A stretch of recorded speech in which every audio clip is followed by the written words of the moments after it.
বেদে এক পাখির কথা উল্লেখ আছে, সেই পাখির নাম হেমা পাখি। এই পাখি আকাশে অনেক উঁচুতে অবস্থান করে এবং যার ফলে এই পাখি কিন্তু কোথাও বাসা বাঁধতে পারে না, তখন পুরোটাই শূন্য। স্বাভাবিকভাবেই এই পাখি যখন ডিম পাড়ে তখন ওপর থেকে ছেড়ে দেয় এবং সেই ডিম ওপর থেকে পড়তে থাকে এবং পড়তে পড়তে দেখা যায় এক সময় ডিম ফুটে বাচ্চা বের হয়। পরবর্তী দেখা যায় এই বাচ্চাগুলো যখন চোখ ফোটে এবং তারা দেখতে থাকে যে পড়ে যাচ্ছে, তখন তারা নিজেরা ডানা মেলা শুরু করে এবং ডানা মেলে ওপরে চলে যায়। তো স্বাভাবিকভাবেই এই হেমা পাখির কথা কেন বললাম, তার কারণ এইরকমই পরিস্থিতি হতে চলেছে বীরভূম জেলা তৃণমূল কংগ্রেসে। তার কারণ আমরা জানি বীরভূম জেলা তৃণমূল কংগ্রেস এই মুহূর্তে পরিচালিত হয় কোর কমিটির নির্দেশে এবং সেই কোর কমিটিতে 6 জন সদস্য ছিলেন এবং এই কোর কমিটির আহ্বায়ক ছিলেন সিউড়ির বিধায়ক বিভাস রায়চৌধুরী। এবং গতকাল যে মিটিং হলো এবং সেই মিটিংয়ের পর কিন্তু এই কোর কমিটির 6 জন সদস্য 6 জন থেকে বেড়ে হয়েছে 7 জন এবং সপ্তম ব্যক্তি অনুব্রত মণ্ডল। এবং স্বাভাবিকভাবেই এই অনুব্রত মণ্ডলের অন্তর্ভুক্তি, এক কথায় বলা চলে অনুব্রত মণ্ডল যে হেমাপাখির কথা বললাম যে বাসা বাঁধার কোনো জায়গা নেই, ডিম নিজে যে ডিম বাচ্চা তারও নিরাপত্তা দেওয়ার জায়গা তা ফেলে দেওয়া। তো অনুব্রত মণ্ডলও কোর কমিটির সদস্য হয়েছেন বটে, কিন্তু তারও কিন্তু অর্থাৎ কোর কমিটি যে কোনো সিদ্ধান্ত নেয় তা মেনে নেওয়া ছাড়া বিকল্প কোনো রাস্তা কিন্তু অনুব্রত মণ্ডলের নেই। কেন বলছি কথা, সব কিছু আলোচনা করবো আজকের এই ভিডিওতে। নমস্কার, আমি সত্যজিৎ পাল।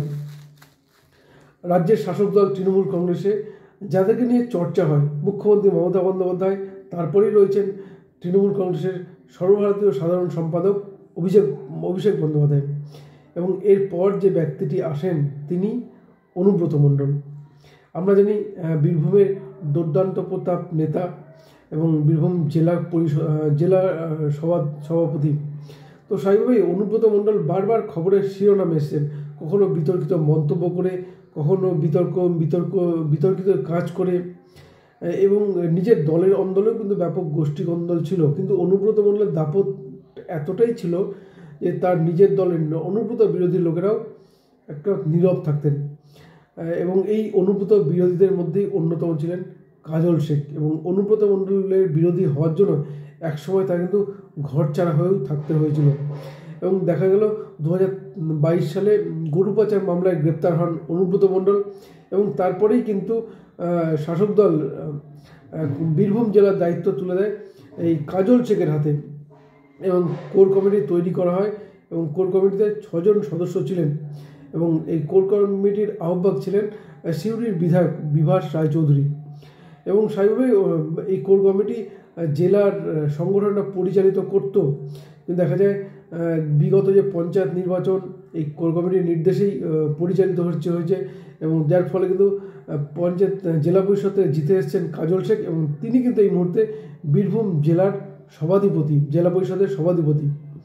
ফলেই বীরভূম জেলা তৃণমূল কংগ্রেসের সংগঠনের হ্রাস অনেকটাই বলা চলে এই কাজল শেখের হাতে।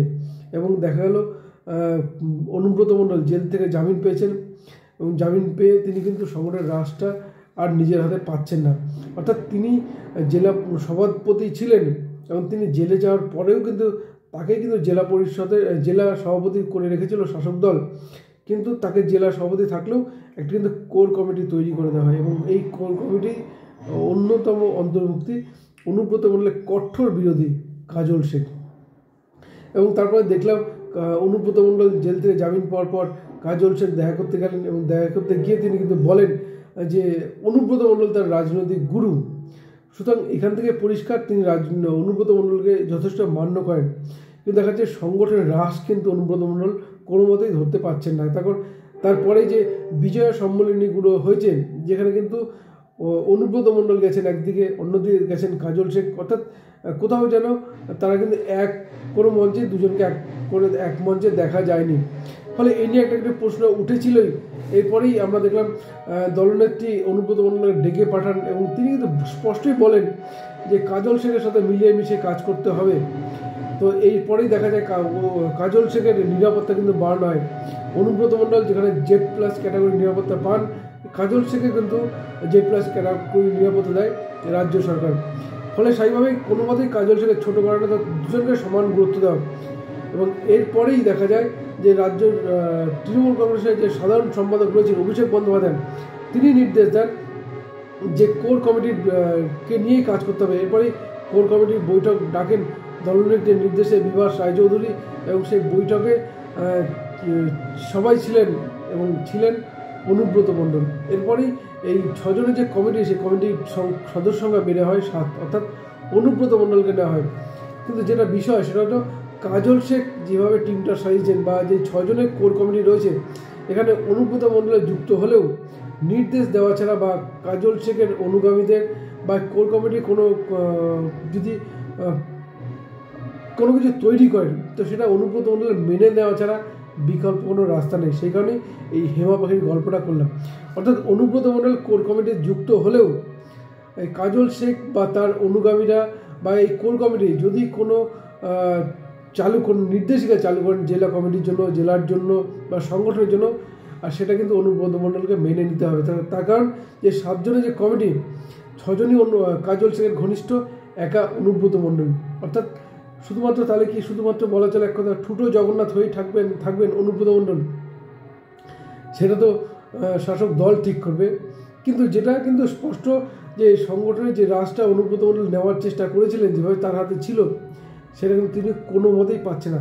যার ফলে তিনি কিন্তু বারবার বিভিন্ন মঞ্চে থেকে বলেছেন যে আসুন একসাথে কাজ করি, মিলেমিশে কাজ করি। কিন্তু কাজল শেখ কিন্তু তাকে গুরুত্ব দেননি, কোথাও কিন্তু তার দুজনকে একসাথে দেখা যায়নি। উল্টে কাজল শেখ কিন্তু বিভিন্ন জায়গায় বলেছেন যে তিনিও খেলা জানেন, হাডুডু খেলা জানেন, কবাডি খেলা জানেন, সুতরাং তিনিও খেলা জানেন। এবং তিনি কিন্তু এও বলেন যে দলে দুর্নীতিগ্রস্তদের জায়গা নেই। সুতরাং তার তোপ যে অনুব্রত মণ্ডলের দিকে ছিল তা একদিকে স্পষ্ট। এরপরে অনুব্রত মণ্ডল কিন্তু একবার বলেন যে তিনি জেলা সভাপতি পদ ছাড়তে যান।